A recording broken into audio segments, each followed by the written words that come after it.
Well, hello everybody. Good morning. I hope you're all well. Happy 1st of April. We've definitely been made an April Fool of today because our channel has been struck. Aquarius Rising Africa is gone. Anyway, we are up and ready with Aquarius Rising Africa 2, as far as I know. And we need to be getting stuff on that pretty soon, as far as I understand. Mornay, that's yes. Mornay's delightful department. 2.0. Aquarius Rising Africa 2.0. We'll just continue. You should make it the Roman numeral 11 actually, because it's also the 11th sign of the zodiac. So yeah, that could be interesting. Yes. Anyway, good morning, Catherine. It's so wonderful to have you back with us. Last week you weren't feeling that great, so I'm very happy that you are up and about again. How are you, beautiful lady? And I hear you guys are just about free. Yeah, it's so cold here. Yeah, sorry, I had to postpone last week because I wasn't feeling well. I think what had happened last week, I was making lots of changes and lots of things sort of when I keep going, and then eventually my body crashes. So I had a day sitting there with Mitzi, my new cat, doing a very good nursemaid impression on my lap, and just needed to stop, process everything, and then get going. So I'm much better, thanks. But last week was gorgeous and sunny, and now we had snow yesterday in the UK, and it's freezing, hence the fire going again, and all the dogs on the sofas cuddling up in front of the car. I'm sure that the cats will be in, but all doing well here. And April Fool's Day, we've all been making the jokes. We don't need to. There's nothing more that could be more laughable than what all our governments are doing. But it's very worrying. You're the second person whose channel I know over the last week has been completely removed again. So they seem to be doing another round of this, don't they? Which is yeah. This was actually, and this particular one that, I mean, we've had 2 strikes, always for medical misinformation. As we understand that there really is no medical misinformation. It's really just the information they don't want getting out there. But this was actually a recording we did maybe 2 months ago already, 6 weeks ago, 2 months ago maybe. And they called us on it, and then they said to us, no, it was fine, and now they've struck us on that one. So anyway, it's all good. We just have to start again and start anew. I believe in perfection. There's perfection in everything, and as frustrating as what this can be sometimes, and we've had our channel for a year and a half, and we've built up a nice clientele, not clientele, viewership and what have you. But they're just going to have to find us again. So yeah, we are. Those of you who've already found us on here, please spread the word. I know that on our Facebook page, so I know Mornay can just post on our Facebook page, Aquarius Rising Africa, when we're up and running. We can't be doing lives and anything at the moment as well. But thank you for your continued support, and I look forward to round 2. Let's see how we can pee them off this time. So wonderful. But anyway, talking about our beautiful animals, very happy to be chatting with you again, Catherine, because what we're talking about today really is natural healing remedies, and like things like essential oils and the more natural type products that we can use instead of, again, like the medicinal stuff that you get from the vet and just the chemicals and all of that. So I think if we ourselves are going on to more natural stuff, there's no reason why we don't want to be doing the same to animals. And although, Catherine, what you were saying before off air on the chat is that just because it's natural doesn't mean it's good. So we have to obviously get the right tinctures and concoctions and stuff for our animals as well.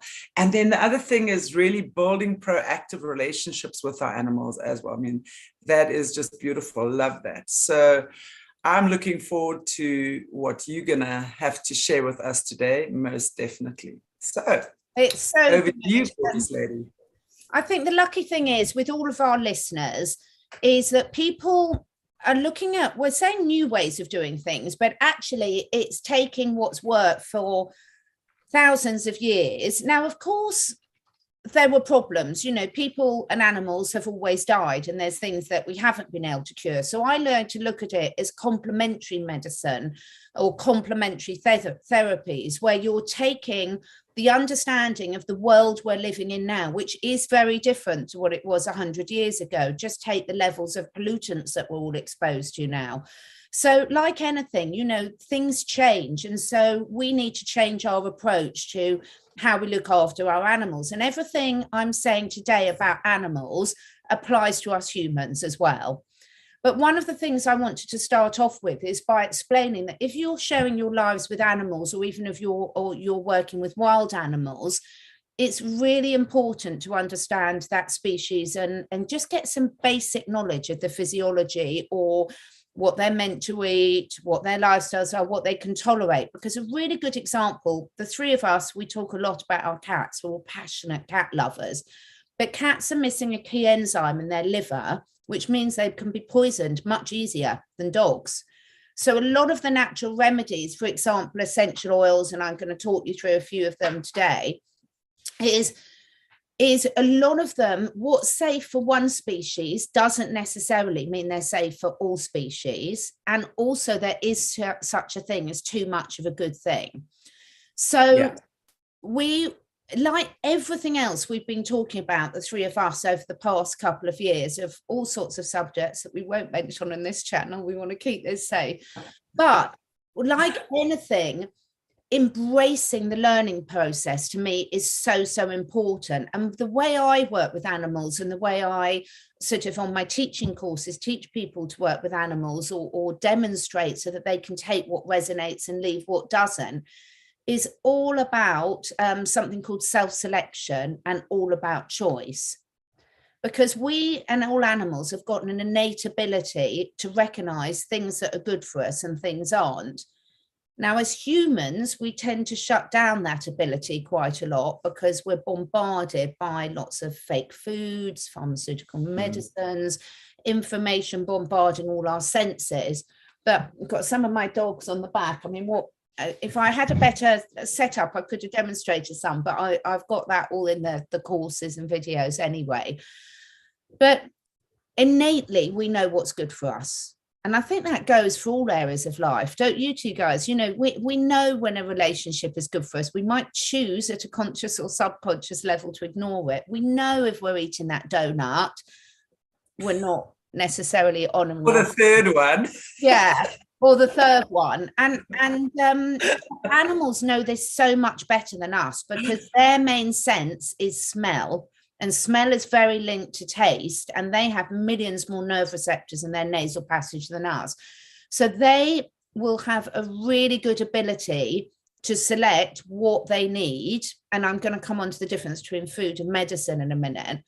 But there's so much to this. And what I would really hope that people will get out of this today is, whether you've got little knowledge, whether you use herbs, whether you use homeopathy, whether you use other natural remedies, like I've got one of my favorites here that I'm going to talk you through, the green clay. I just, wow. There's not a lot you can't use green clay for. When you just you don't need a PhD, you don't need a degree in science, you don't need to be a qualified herbalist. What you do need to do is just ask sensible questions, and know with the species you're working with, is it safe? Is there a way it can do harm? Therefore, how can I use that? But also understand the amazing vibration and healing properties of what nature has given us. Absolutely. Absolutely. I love that. I absolutely love the fact that, and it's true what you're saying, you know, with the smell that's associated to the taste, and they know innately what works for them and what doesn't. I mean, like when we smell something bad or whatever, naturally we're going to recoil from that as well. Yet for some reason, humans tend to, I don't know if it's why we punish ourselves the way we do, actually, because to me, that's what it is. When we know something's not good, yet we'll do it anyway. It's like we will, But you know what, on that note, I would just like to ask you something as well, because it triggered in my mind when I was saying about the third donut. because as humans, we tend to overindulge. That Yeah. seems to be something we do a lot. Now, I think when I see a fat animal, I get so mad at the human because that animal didn't get fat and grossly overweight. I mean, it's nice to have like a round, maybe a little bit chubby, well-rounded cat or dog or horse or whatever, where they're looking healthy. But you see these really obese animals sometimes, like especially the little dachshunds. I mean, the little dachsies, their backs are very fragile and they should not be jumping up onto couches or beds or things. They really should not be. Yet I see so many of them, especially in their senior years, where they are fat and round. Yeah. And that is like so bad for them. I've seen these fat, obese cats. And I'm going, why are you doing this to your animal? I'd like to just know your take on that. And at what point does a cat or a dog, and specifically domestic animals, get to that stage where they also don't discern anymore when they've had enough? Okay, so it's a really important point. So I'm going to cover this in three, well, might be more, but in a few different stages, because there's quite a few things that link into that, Chantelle. It's so important. So first and foremost, it's really important we all understand the difference between food and medicine. So, for example, if we're talking about herbs, let's take that as an example, because most people know herbs. You can see I've got a good selection on my table behind me. I've got herbs all over the garden for the animals to self-select from and us humans to select from, but I couldn't plant these ones out because we've got frost. So herbs are primarily what we call a medicinal plant. So take as an example of food. Any species will eat food to sustain life. So food is mainly for energy, repair, and growth. And you can put reproduction in there as well. So we all need foodstuff, species appropriate foodstuff, to maintain life, to repair ourselves, to grow, to give us the energy that we need for all our internal processes and what we're doing externally. Now, food is very, very different to medicine. And when we're looking at medicinal plants, let's take thyme, for example. So thyme has got a lot of medicinal properties, very antibacterial, antiviral, antifungal, antiparasitic, just to name a few. If you were starving to death, you could not survive off eating thyme because the compounds within it were then called secondary compounds. We won't go into too much science today because I cover that in my courses, but the compounds within it are largely medicinal. And so rather than providing food for the animals, so if you were starving to death, you could not eat enough thyme or garlic or basil or nettles to sustain life. The strength of the secondary compounds, the medicinal compounds in there would kill you. They'd be too overpowering. They're the type of plants that animals, including humans, would take little bits of to bring their body back in balance and keep it there and keep disease. Whereas if you take a herbivore, grasses, different grasses, they're nutritional foodstuffs. So they're not going to rebalance. They can push your body out of balance if man's interfered with them. So they're not going to heal diseases, but you can't physiologically eat too much. I'll come on to that when we come on to the fat animals. So starting at things, it's really important we understand what's the difference between a food product that an animal would normally eat and a medicinal product. And you will never see a fat animal in the wild except from when you go through feast and famine. So, for example, most herbivores will have seasons of the year where all their food is really abundant, and they'll eat and eat and eat and lay down some body fat to get them through the times of famine when their food isn't available. So no animal is designed to stay the same way all the time, which is where us humans get it wrong. Our bodies are designed to fluctuate weight-wise during feast and famine. Now, what we do so that's one aspect of it. The next aspect is what most people feed themselves and their animals, the body doesn't recognize as food.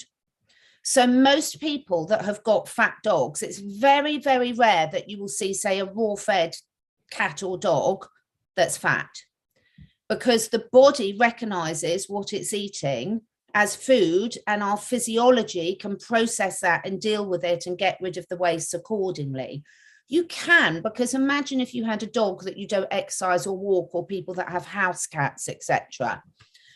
So you've got understanding the difference between food and medicine. Then you've got to look at, what are you feeding yourself or your animal? So are you feeding it real food? So I've got blogs on so many different sites, because I sort of consult for other companies as well on this, as well as my own, but I'll direct you to some of those at the end. If you're not feeding real food, so if it hasn't grown on the tree, if it's not looking like an animal, if it's processed man-made food containing synthetic vitamins and minerals, the body doesn't recognize that as proper food, and therefore it doesn't shut off our natural controls for overeating.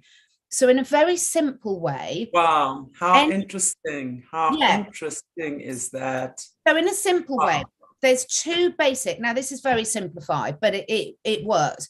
There's two main ways that an animal, take us human animals, there's two main ways that I will overeat. So one is how full my stomach is. So the stomach is surrounded by nerves, which then when it stretches, when it's full of food, will send messages up your central nervous system to areas in your brain, which will say the stomach's full, stop eating. Because you can, if that mechanism's broken, which it is in some people, you can overeat and literally kill yourself by overeating or over drinking. So that's one mechanism, how full is your stomach? And that works differently for different species. So for example, if you take a herbivore like a horse, where physiologically they're designed to be eating all day, their stomachs and their feedback mechanism to their brain is designed to say you've got to have trickling food going through their gut the whole time. Whilst if you take a carnivore like a lion, they're designed to eat a big meal and then go and rest whilst their body processes and digests that. So every species is slightly different. The other way that your body shuts off you eating is at a cellular level. So every cell is monitoring the nutrients that go into that cell. And if you're not getting the right nutrient-rich food going into that cell, your cells are sending messages up into your brain that are saying, I need calcium, I need zinc, I need magnesium, whatever. And we'll see that as food cravings, but it's not really the food craving. Not in the wild. An animal will go and eat nettles or cleavers or herbs or pick out certain things to fill those deficiencies. But when we've got an animal in captivity, they can't self-regulate. One, we're normally feeding them food that isn't proper food. So that cellular mechanism saying, we've got what we need, you can stop eating or foraging now, never shuts off, because our bodies and those of our animals are constantly deficient in key vitamins and minerals that we need for optimum health. So that mechanism is telling them, go and find more, go and find more. And like a really easy example for us humans to understand is salt. So most humans are very salt deficient, proper salt, not processed salt, because we've been taught that salt is bad for you. It's not. It's absolutely essential to life. It's essential to the electrical balance of every cell. Exactly. So where do most humans go and get salt from? A packet of crisps or processed salt on their food. And the body doesn't recognize that because it's not proper salt. So it says, keep looking, keep looking. So what happens with our animals that are fat, when you work with self-selection of medicinal products, which we'll come on to in a minute, it's a completely different process. It's nothing to do with hunger. You cannot satisfy your hunger by eating lots of garlic. It's nothing to do with the hunger response. It's to do with your body innately recognizing, or your animal's body innately recognizing you're deficient in certain key active compounds, and then innately knowing what foodstuffs in your environment you can go and get for those. And then the third bit, and then I'll shut up for a bit, is the exercise. So, of course, we've bred dogs like this. A dachshund would never survive in the wild. Most bred dogs now, with a few exceptions, would never survive in the wild because we've bred them to be so unable to defend or look after themselves or forage or hunt for themselves. And so exercise is absolutely key, and most people have no idea how much exercise themselves and their animals actually need. So if you take a Labrador is designed to be moving sort of up to 60 kilometers a day. And people think they take them for a half-hour walk on the lead and that's good enough. Or what they do, which is even worse, is they throw sticks and balls for them, because that wears them out and makes them pant, a bit like you doing a frantic spin class at the gym. But it's not good for them. Their bodies aren't designed for that. Their bodies are designed, like horses, to be on the go for long periods of time, doing low impact exercise, not frantically turning and tossing, things like that, which puts a lot of strain on their joints that they're not designed for.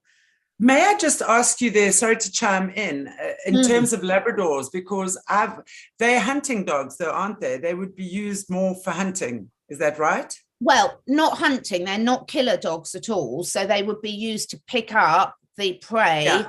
Okay, yeah. Animals. So fishing dogs primarily. So they came from Labrador and things. So they were originally bred to go into the water. They're brilliant swimmers and pick up the fish that the fishermen have caught. But in more recent times, they're what they would call a retriever dog. And what retriever does is it picks up prey that's been shot or killed by humans. And they've got very soft mouths. So what they'll do is they'll pick up the prey and bring it back without causing damage. So you can then go on and sell that product. Wow, I'm horrified. I'm sorry, I am. This annoys me. I don't know why. It's just, we're talking about this and I had no idea. I mean, I know that guys who shoot birds often have the Labradors, and they're known as the hunting dogs. And I guess that's why, because when they shoot the birds, then the Labrador will go and retrieve it and bring it back. So that's obviously why it's called a retriever. Yeah. Wow. But a similar thing for me is the border collies. Yeah. Because I've come from the farm. I grew up on the farm. My father was a sheep farmer. So of course our just hang on. Sorry, just got someone at the door. As my father was a sheep farmer, and literally what happened was we grew up with the border collies. Yeah. So these are working dogs, and I mean they have to be trained. They've got a natural instinct to want to collect and want to draw in and whatever. So, and I remember, my dad was very strict about that. Although they were obviously our family dogs, but they always were my father's dogs, know, and they've got the most beautiful, beautiful natures completely. But what really gets to me is these people who in cities have these dogs as pets. Yeah. Yeah. So that for me is very frustrating to actually watch and observe.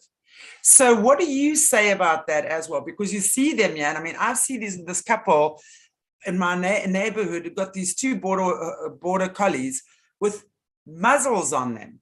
They put muzzles on these border collies. I'm horrified by this. Yeah. So a lot of that is lack of training. So border collies are very, very intelligent dogs. So I don't know if you can see behind me, but my two, India on the sofa and then Lola down there. Now, these are rescue dogs. So actually, I've no idea what breeds they're in, but they've got a lot of sort of collie tendencies mixed with hunting dog tendencies. They've got so much mixed in. I can see so many of the different breed characteristics. Now, when I got these, I never select an animal, and don't worry, I am answering your question in this. I never select an animal. If a rescue animal comes to me, it comes to me, and then I adapt my lifestyle to that animal's needs. So these two dogs need at least 2 hours walking a day, but that walking is letting them sniff, letting them use their brains, because they are so intelligent, these two. Particularly one of the sisters. I mean, she is a working dog. She would be a perfect working dog. So when you've got a dog understanding their needs, just like different humans, some humans want to spend the time on the sofa reading a good book or doing art or sedentary. Other humans like me have to be on the go all the time. I love just moving.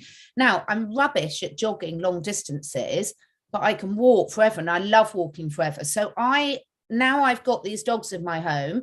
I've chosen to have them. I've taken them out of nature and put them in confinement of my home. So I take that responsibility very seriously. So even if it means getting up 2 hours earlier, I need to make sure they've got their walk and their exercise, because if not, not only will they be obese, but they'll be mentally very unhappy. Because what we forget, and it's very much with us, I think there's not many humans that when you're feeling physically, and I heard you two talking with Bryce about this, brilliant discussions that you have with her on this, when you're physically feeling able, whatever that means to you as an individual, you feel so much better about yourself mentally, spiritually. So I don't get up at 5 o'clock and do my yoga practice, but I get up at 5 o'clock and do my animals. So before my day starts, I've already spent 2.5 hours out in nature, lifting water buckets, feed, walking, pick up poo, changing, whatever it might be. So they can be, everyone's got a different thing that fits their lifestyle and what their body needs. But the same are with our animals. So if you see like a collie dog, if people are choosing to have those, they have to not only exercise their body, but also their minds. So look how frustrated we've been cooped up over the last few years. And I was talking about this on a couple of other shows that I did this week. For me, one of the beauties of the last few years is a lot of people, the type of people that listen to us or that contribute to our shows, they've realized, oh my God, I've been restricted. What am I doing to my animals? Oh my goodness, look at some of the fear chemicals that are pumped around bodies. I've learned about this. How does that apply to how we factory farm animals, for example? So yes, I find it really frustrating. And one of the first ones we did together, us three, on your new channel, we talked about, what about breeding? Is there ever a case for breeding? And exactly that. If you've got a farm, you need shepherd type dogs, you need collies, etc. If you're going shooting and catching your own prey, you need something like a Labrador or a Spaniel. But you know, to get those sort of dogs and then to not give them the lifestyle they need is so cruel. And that goes on the food, on the exercise, on the company, on the training. You know, if we're bringing these animals, and there's always a but. So I'm taking out the muzzles. I'm taking out, say, a rescue dog that's might have been abused. And so it might be coming to someone with existing fears and issues that might take a while to resolve. So in that process, that I could see a stage, if you're socializing an abused animal and you're trying to get them used to, you have to keep the animal safe and you have to keep the public safe. Because if that dog bites a child or something, it could be put down. So I can see there's a need in exceptional circumstances for these training needs. Like some people say, if they've got cancer, they might want to have an operation. They might choose to have an operation to remove the tumor, whilst they then make the lifestyle changes to stop the tumor coming back again. Some of these training aids, if you've got a really stressed, previously abused animal, you might need to use short term whilst you build their trust, but they should always be the exception, not the rule, in my opinion. Absolutely. Again, I've always questioned breeders, though. I'm very honest in terms of, and it's exactly what you're saying, you know, there are certain types of dogs, but I mean, if we're going back hundreds of years, for example, you know, there'd be certain types of dogs that would be good for, and we had a much different lifestyle then as well, you know. As you say, like the Labradors out there retrieving, and the Spaniels and the Collies and whatever. I mean, Huskies, I mean, I was in the Middle East. I saw someone walk 2 Huskies in the middle of Dubai. Yeah, it's just ridiculous. I'm like, what are you thinking? Yeah. I don't know. You know, for me, stuff like that is really important. And I understand that people feel that they have dominion over animals, so they can kind of do what they want. Mm. And if I want a husky because I like its blue eyes and I have the money to import it from wherever, now to in the middle of the Middle East, just because I can, doesn't mean that I should.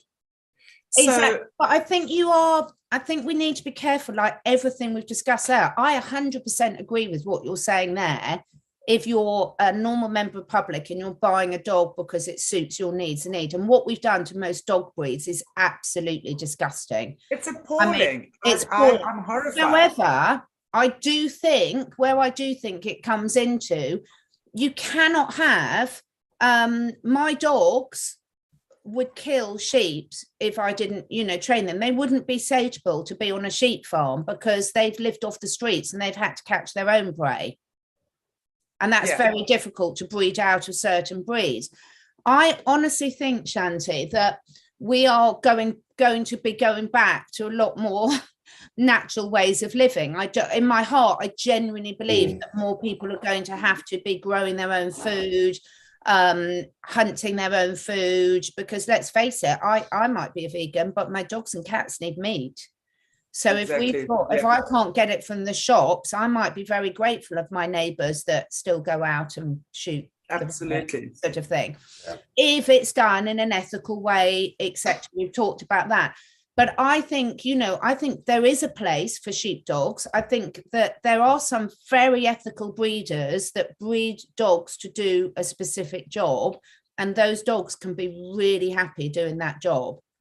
Yes. But what is where it goes wrong? So I think for me, it's like, I've seen so much problem over the last 2 years where people take vegan. I'm sick to death of people vegan bashing and linking it to Bill Gates Beyond Meat. I don't know any of my friends that are vegan that would eat that crap. They're plant-based health nuts that for ethical reasons have realized they can keep themselves very healthy because of where we live and the choices we've now got without eating animals. That's nothing to do with the type of vegan that goes and eats a Beyond Burger. They're completely different. And I think that's the same argument for breeders. You can have some brilliant breeders that know that farmers need sheepdogs. Yeah, exactly. But you shouldn't sell a sheepdog to be a pet in a town. It's just irresponsible and disgusting. That's my point. The good ones won't. You see, that's the difference. But I think it's all really important. And that's why getting back to the natural remedies is so important, because our animals are still so in tune with nature. So they respond so well to things that the body recognizes. And I'm not against pharmaceutical medicine, because for emergency situations, you need it.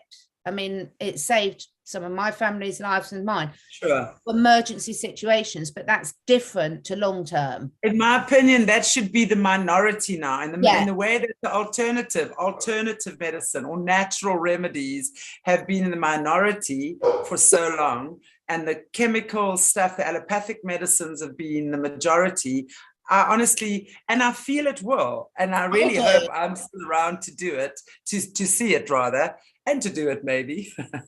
should be where the natural remedies that come from the earth, that are plant-based, that we're going back to our natural smelling and understanding what works with the body, because for every ailment that the body has, nature has something that counteracts that. Maybe it might not be in the area that you live or the place that you live, but I think more and more what's being called for right now, and I think, and as you say, I fully agree with you, I think we are going to go back to that place where we're more natural, understanding our animals' needs more in tune with nature and our animals, understanding that it's not a good thing to throw a stick at your dog to wear them out just to get rid of their energy type thing. I've always wondered about that. I'm not a dog owner. I've never owned dogs, actually. I've always been a cat owner, but I've often in my mind questioned that, actually. So thank you for clarifying that to me today as well, just in terms of that, where I think it's much healthier just to take your animal for a nice long walk or run, maybe if you're jogging or whatever, or on your bicycle or whatever it might be, where you're just having that alone time. I read somewhere the other day, how many smells does a dog need to smell a day? Do you know offhand? I don't think it's more how many they need to smell a day. It's that their capacity, they've got millions more nerve receptors than us. So they will make decisions about their whole world based on smell. So they can smell another urine and tell whether that dog's ill, what state of reproduction they're in, whether that dog's stressed, etc. So, you know, I don't want to get onto the exercise, the bike and running. I think we should come back to that in a different discussion. Yeah. That can do a lot of harm if they're on a lead and you don't let them stop, you know. So, I mean, if someone tried to put me on a lead and made me run alongside the bicycle. Hopefully not a lead, yeah. Yeah, no. Yeah, so they live their life by smells, and I don't get me wrong, again, there's nothing wrong if you're on a nice long walk with your dogs or on the beach or something, to throwing something and having joy with them, but it's not a substitute for the proper exercise. So I don't mean we've got to be miserable and not have fun and play with our dogs and animals and cats. No. What I mean is that we shouldn't use it as a lazy way to stop us having to put wear them out, to get rid of their energy. So for example, when an animal, so take essential oil here, I've got a couple of essential oils, take angelica root. When we sniff, angelica root is very grounding and opens up the body to healing. It's also got some really immune boosting stimulants. So when you take an essential oil, for me as a human, when I'm holding this here, I can smell this really strongly. But what we tend to do as humans, I've actually got a really good sense of smell because I wear hearing aids, and when one sense goes, another sense takes over. So I can normally smell the oils from a greater distance than others. Now, if you went up, most humans will get it really close and take a good smell because we don't use our sense of smell as much. So we need a lot more to trigger the reactions in the brain. But if you hold it right under a dog's nose, you'll really overpower it and make it too strong. But it's because their sense of smell is so great, they can see it from a distance. Even with the cap on, they can still smell it. And essential oils are just one part of natural plant medicine. You know, there's so many other types. There's teas, there's herbs, there's eating them. My dogs are selecting the cleavers a lot at the moment. But going back to what you said, Chantelle, nature puts things where they need to be. So anyone who's got horses will be taught that acorns and oak trees are poisonous for horses. They're not. Acorns contain something called tannins, contains lots of ingredients, including food stores and carbohydrate stores, which is why squirrels eat them. But one of the active ingredients in an acorn is a tannin, and a tannin is a very strong anti-inflammatory and pain relief. It's also an anti-parasitic. And if your body needs it, is a medicine. So when we remember for ourselves and our pets, one man's medicine is another man's poison. So if I've got a heart condition, I might need a lot of, say, if I'm on heart medication and Mornay, you took my heart medication, it could kill you, but I might need it to keep me alive. If you're looking at the natural alternative to that is hawthorn. Hawthorn is just about the best heart support, natural support you can get, and you can use the leaf, the berries, the bark. But if I've got a heart condition, I might need to take a lot of hawthorn in that day. But again, Mornay, if I dosed you on the same amount, it could push your body out of balance, give your liver more work to do and cause you more problems than good. And it's the same with animals. So what we do, the way I work is something called zoopharmacognosia, and animals self-medicating, and that's using herbs, powders, teas, essential oils, clays, you name it. And what we do is we learn, like a herbalist, the medicinal properties, but then we let the animal choose. So say Mornay and I have got a liver problem. We've got different environments, different ages, different inherited strengths and weaknesses, different toxins going into our body, different thought processes that are affecting whether we believe it will work or not. So there's nature has provided loads and loads of remedies that support the liver. But the right one for Mornay and the right one for me might be different. Makes sense. Absolutely. So the more you know, the better, the more fun you can have. But what we don't want to do is we don't want to substitute the way that people work with pharmaceuticals, which is I need that pill in the morning, is not the way you work with natural remedies. When you work with natural remedies, it's about learning to read your own body's responses and your animal's responses to say, okay, do I need this now? And in which case, how much? So if I've got, like last week when I was feeling really ill, I just couldn't get enough of my echinacea tea. I just was drinking it and drinking it and drinking it. And other days I might taste it and think, oh, I really don't like that today because my body doesn't need it today. Yeah. So you can have such fun with this. And there's so many simple things that anyone can get hold of that can deal with so many conditions. And with a little bit of knowledge, you can transform your life and your animals. And most of the stuff that you've got in your natural medicine cabinet, you should be able to use for virtually any species, but you'll use them in different ways. So for example, you would never apply essential oils topically to cats because you could poison them. So this is the type of way I like to work. And I'm just, there's so much you can learn on this, but they're cheap. I love that. Yeah. They're easy to get hold of. You've got the energetic vibration of them. And the way most animals will work, which I think all of us three and most of our listeners understand this really well, is what you're looking to do. In an ideal world, we're looking to prevent the problems getting too bad in the first place. So the first sign that you're noticing with yourself or your animals that your mind or your body or your spirit's going out of balance, you say, okay, what am I drawn to? What can I research? Who can I contact? What suggestions? So you might have a good homeopath you work with. You might have a good herbalist. You might know it yourself. You might have a good book that you can look up. And then you try it and monitor the results. It's not a case of, I've read in this book that this is good for this condition I think I've got, therefore my body hates it, but I'm going to take it anyway. Does that make sense? Absolutely. I love that you touched on that, because I was going to say, what would be a good, easy way for people to start transitioning? Not just for themselves, but for the animals as well. And as you're saying, we got to just educate ourselves. There's a lot of information out there on essential oils, on natural, the Bach flower remedies, all sorts of things, it's not just essential oils. There are flower remedies and herbal remedies. So, and it's so true. We've got to learn how to trust our intuition. We've got to go back to intuitive living, I think, because our intuition is our superpower, actually. I always say intuition is God's voice speaking to you. And God's voice doesn't speak from a loud, booming loudspeaker from the sky. It's this soft yet persistent inner voice that we so often tend to shut down with all sorts of other noise. But it's really, I would love to, and I know you've got courses and stuff as well, and lots of information that maybe you could just, if you can make that available, put some links down there for us.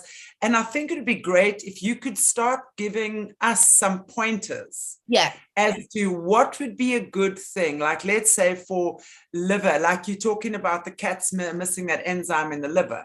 Okay, so what would be a good way then, and what would be a good product to look at in terms of supplementing that if necessary?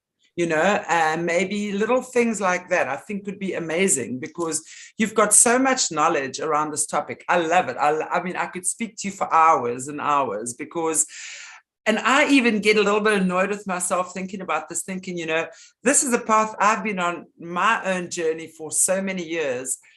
Yet when it comes to my cats as well, my cat's my old boy has been to the vet once in his life, and that was when he was a year old, to be neutered. He's never ever needed, he's never been jabbed or anything. He's never needed to go to the vet again. He's 17.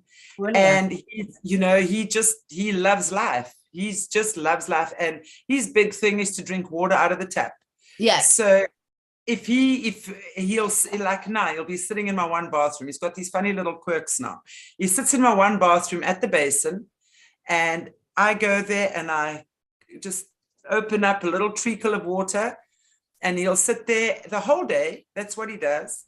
And he'll just drink the water. And that makes him happy. So I leave that for him, little things like that. But definitely when it's come, I am very guilty of, up until recently, putting the spot-ons and the deworming, the chemical. And I'm like, We've all we have all done that. And it's such a good point you raise. I think this is so important for all of us. So I've done that. I look back at some of the things I used to do. I think, oh my God, what was I thinking? At the time, I really thought I was doing the right thing. I really did. But I was speaking about this with Bryce and Wendy yesterday, and I think it's a really important point for people. When we talk about community, we've talked about bringing community together. And this is why I love channels like yours, like mine, like Bryce's, etc. Because we've got to accept we don't all need to know everything. So, for example, I'm rubbish at finances. If you want to, don't get, one of our guests, Wendy, was talking about, the laws about what you actually really do have to pay and what you don't, and how you can get out of some of these ridiculous things they make us pay for. Now, I know nothing about that, but I know someone that does, and I know someone that's passionate about researching that. So I think community is more than just where you live. It's about this knowledge sharing. So I can share these bits, and I love it nothing more than when someone says to me, right, I've got this, and I'm like, great, put this on, put this on, put this on. It's just when I really come alive. But I couldn't give the information that you two give on your thing. So if I've got particular issues, which I'll speak to you off camera about one of them, I would come to you. So I think recognizing that we don't all need to know it all. We need to know where to go and ask. Yes, and then exactly. having support. Fun. That's what a community is about, right? That's what a community is. So the beauty of these online communities we're doing, because we haven't necessarily all got those in our backyard with our neighbours and everything. So where we're missing gaps, we can fill them in with things like this. Yeah. So there's so much that I wouldn't have a clue about that you two know. And then there's bits that I can bring to the jigsaw puzzle, and bits that Bryce, and bits that every listener can. And this is what's beautiful. So coming back to a practical tip, the first place I would start with people is with themselves, because it's much better to experiment on yourself than your animal.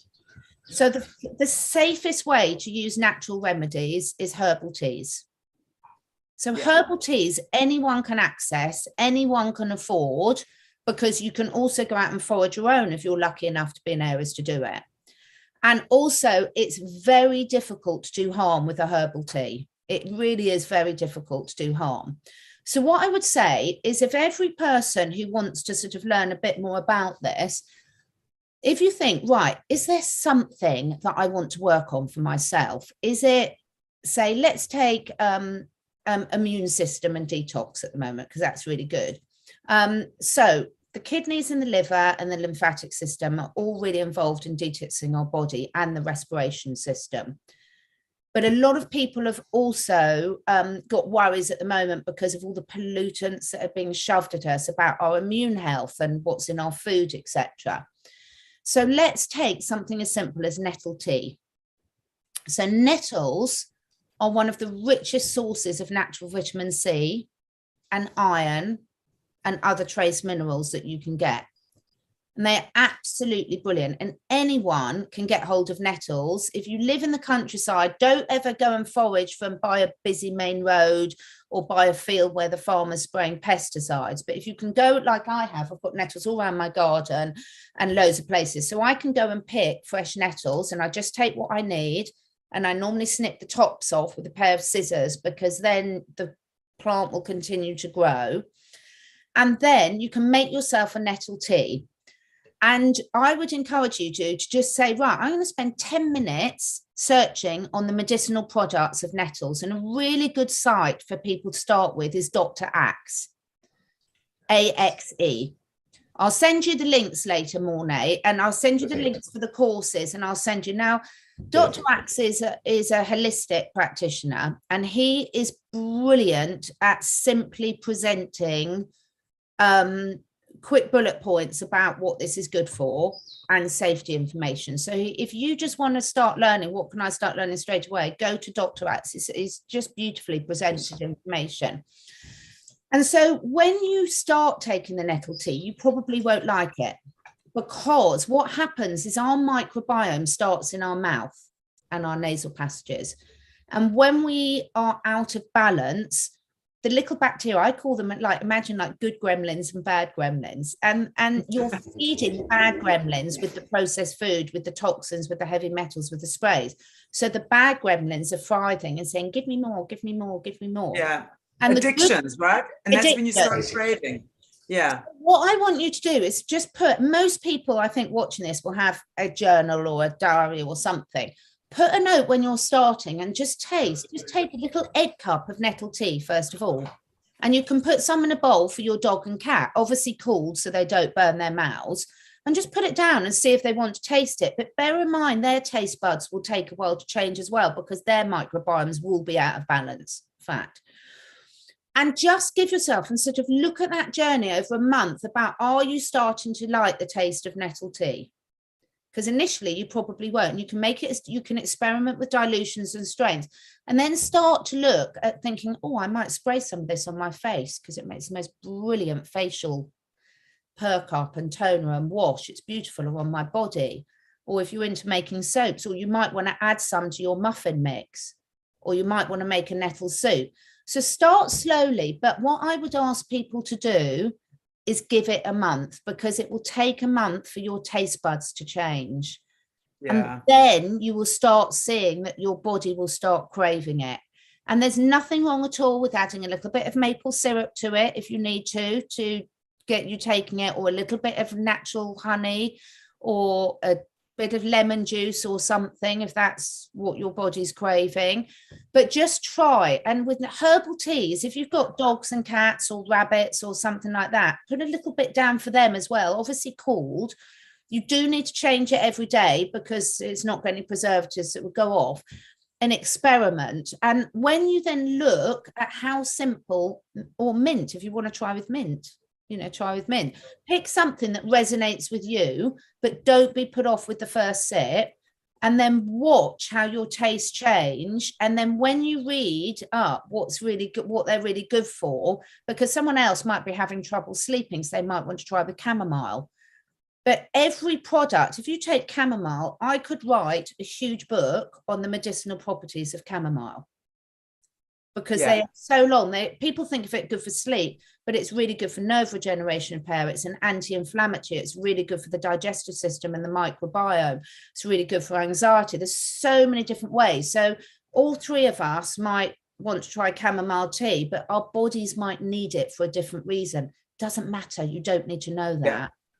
Yeah. So I would start small, and then I will send the link. So I've got a few courses that people might be interested on.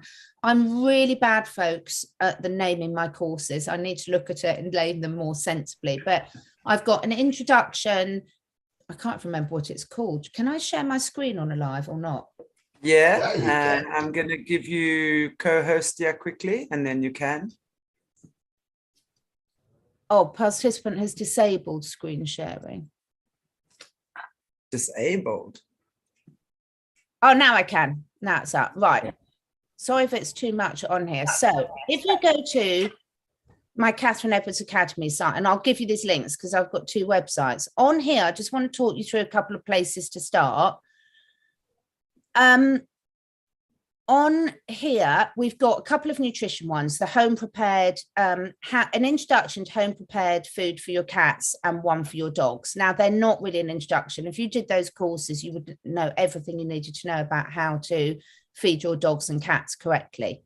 But then here, we've got an introduction to zoopharmacognosy, natural health for dogs. So on this course, and they're all so cheap, they're like £44, £44, and your viewers get 10% off. This is a 2-day course that was videoed. It's got so much information. It's got live videos of me showing working with dogs, about how to work with herbs and essential oils safely, and how to work with your own animals. And everything we do with dogs applies to cats, rabbits, etc. I clearly say in the course, do never apply essential oils topically to cats. That's the only difference. The rest is the same. But this also talks about so much more. So I've got one for dogs and one for horses. And what these do is they teach you, zoopharmacognosy basically means animals self-medicating from any natural substance, whether it's essential oils, clays, herbs, seaweeds, algae, you name it. And these will teach you. The horse ones is basically for any herbivore, and the dog ones is basically for dogs, cats, rabbits, guinea pigs, you name it, sort of thing, anything that's not a herbivore.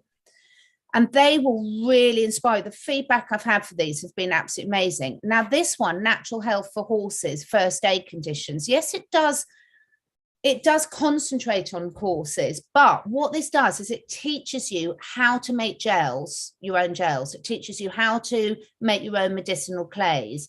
It teaches you how to make your own ointments. It's such a good course. Now, it's got loads of information in there in terms of what herbs are good for different conditions, and those are relevant to any animal, including humans. It's focused on some of the typical conditions a horse would get, like laminitis, colic, metabolic, wounds, but the information is transferable to any other species. So those are really, really good places to start, because they'll really get wonderful. Confident about what the difference is between a herb, an essential oil, a clay, a homeopathy, because they're all brilliant. Flower essences are amazing, and actually get you started in using them. You can ask questions as you go through the course, and I always respond to them. You've got lifelong access, and just remember that you can use them for all species. You know, it's just, you needed to focus to demonstrate on. So in the dog course, I'm demonstrating on dogs. On the horse courses, I'm demonstrating on horses. They're such fun. They're such fun. And amazing. Making the remedies. I'm definitely going to be looking at that. That's for sure. Making the remedies. You will love it. Yeah. So I before the pandemic hit, I did a lot of in-person courses, and the most fun people have, because once you know how to make an ointment, a gel, a clay, a natural poultice, then I teach you how to add the specifics that animal or that human wants. So you then adapt the formula. It's so easy. That's amazing. Yeah, wow. Very, very, very, very amazing. And I just love that you've done that. So thank you for doing that. I mean, not just for me, my heart is so grateful, but for humanity and for animals, animality.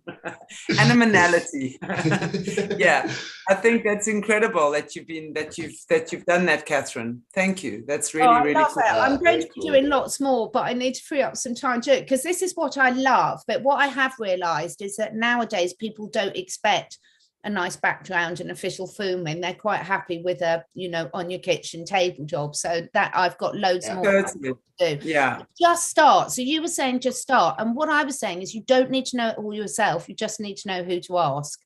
Exactly. Yeah, exactly. It goes back to the whole point where you said the community. It's like nature. Nature, everything is in its perfect place. Every plant is in the, there's a remedy for every animal in its natural environment. There is. And the same way, we as humans, we can ask you for that information, but we could give you that information. And I love what Chantelle said about intuition, because that came up so much for me right now. In order for us to start working back to our natural ways, it's going to take our intuition. We need to reconnect to our intuition, reconnect with our animals with our intuition. Like you said as well, you have to, the animal is individual, so you have to see what that animal needs. Maybe it needs a different herb that is also healthy in that sense. But so it's beautiful, and I'm excited to go back to the natural way of connecting with our animals, feeding off the earth. I think that's the biggest thing that we've lost. That's probably made us go off road is our connection to nature and ourselves. Ourselves first, probably. Yeah, first, obviously, and then nature. And what you'll learn with these, and there's so many other people offering brilliant stuff as well. So just find someone that resonates with you. And we're so lucky in this day and age that there's a lot of free content online. As I said, I always point people to Dr. Ack, and I'll send you the link afterwards, Mornay, because he's so good at presenting the information. So much, his stuff looks so much prettier than I could ever do it, and that resonates with a lot of people. But he also really, really knows his stuff. And what I would say is the main reason I see people go wrong is lack of consistency. So what they do is they get really excited and they offer the herbs or the essentials, whatever, once or twice. But if your animal says no that day, it doesn't necessarily mean it's a no forever. So our bodies and our animals are much better at this. We can only deal with so much at one time. So we've all spoken about this before. If you're going through grief, trauma, that's not the time necessarily to decide to get yourself really fit. You know, you have to take what you can manage there. So say if our bodies have got quite out of balance, the animals and us actually innately know at what pace we can heal, because we've all heard of healing crises. When you try and do a cleanse too quickly or a detox, you can crash your body if it's not prepared. And we don't want to do that to our animals. We certainly don't want to do that. So what I would do is, say you know your animal's got skin issues, you can look up in the Natural Remedies course what are good for skin issues, and you can experiment, but don't panic if they say no straight away, because this isn't, the animal might need to build up get its diet right first so that it can actually process what you're giving it. And that's what I'm here to come back and ask for advice, because we've got to get away from this instant gratification. I heard, I work with a really good company called Roots, and I had a lovely interview that Dr. Christina Ram did, and she put it so eloquently that if people are having, say, if they've got cancer and the doctor says you're going to need 6 months of chemotherapy, and in that time your body's going to get a lot worse before it gets better, people accept that. Except that they might lose their hair, lose loads of weight, do this, get skin burns and everything, because the doctors tell them. But if you're having a natural remedy, if they don't notice an improvement after 3 days, they're like, oh, it doesn't work. But the same goes for the natural body. Your body or mind will heal at the pace it can cope with. So if you've got a strong intuition that this is right for you and your animals, don't stop, is my message. Because your body won't do it necessarily overnight. It can if you look at the quantum side of things, but most of us aren't there yet. So allow it time to do it at a safe pace that it can cope with. Yeah, you said it earlier as well, that it takes time to get used to the taste, like you said earlier. I know with wheatgrass, I love my wheatgrass. In the beginning, it tastes like cattle food or something, but now it's like you love it. You love that taste. You taste the healthiness. So it does take time for us to get used to being healthy again, eating healthy. Yeah. And let us know, everyone, what you'd like us to hear more of, because we can talk more in more detail if you want. Like I can do practical destination, but I think that's just perfect, Mornay. And you know, a lot of people get told to swill it around their mouth. You and Bryce talked about the oil pulling. So my daughter and I have started oil pulling. I should say it's like a comedy show. The first day I just gagged. And now I just gagged because that's me. And I was like, this isn't pretty. And then as the days have gone on, I can do longer and longer and longer. There's no way I could do 20 minutes straight away, for me personally. Yeah. The sensation was just like my body was going, ooh. But now I'm fine with it. But it's taking. I'm addicted to it. I honestly, that oil, and I remember the first day, just speaking about the oil pulling, when I started, it was exactly like, and oil all over. And after 5 minutes, I had up my nose and what have you. And I must say, it took about 3 or 4 days before I could then. And now it's like, I've done it for half an hour and I go, oh my goodness, do I have to finish already? You know, it's an addictive feeling, that pulling, the feeling of the muscles in the mouth, because, you know, you also, with the oil pulling, for example, you are strengthening all the muscles in the mouth. You know, and it's true what you say, you know, we start something, we don't know, it's because it's new, we haven't done it before, we'll go, oh no, this is not for me, or oh no, this taste is disgusting. But as we start realizing more and more, you know, what works, and just go with your intuition on this, you know, go with your gut on that. Really, before we know it, the cost of living has halved, because we're not spending X amount on vitamins and minerals, and nutrients, and that for that and that for that, and coming home with grocery packets that big. You can grow it in your garden.